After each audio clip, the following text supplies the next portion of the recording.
ព្រោះតែស្រឡាញ់ទើបមានការហួងហែងព្រោះតែស្រឡាញ់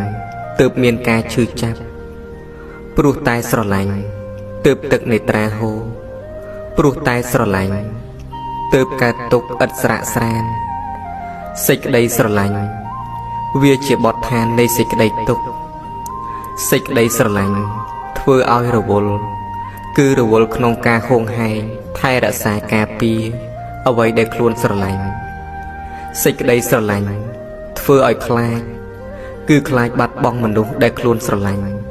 ឬវត្ថុដែលខ្លួនស្រឡាញ់សេចក្តីស្រឡាញ់ធ្វើឲ្យចិត្តមិនស្ងប់ព្រោះចិត្តគិតភ័យព្រួយបារម្ភពីរបស់ដែលខ្លួនស្រឡាញ់សេចក្តីស្រឡាញ់កាន់តែច្រើនប៉ុណ្ណាសេចក្តីទុក្ខក៏កាន់តែច្រើនប៉ុណ្ណោះដែរនៅពេលដែលរបស់ឬមនុស្សដែលកូនស្រឡាញ់បាត់បង់ទៅប៉ុន្តែកូននឹងគ្មានសេចក្តីទុក្ខសោះប្រសិនបើរបស់ឬមនុស្សនោះមិនមែនជាទីស្រឡាញ់នៃកូន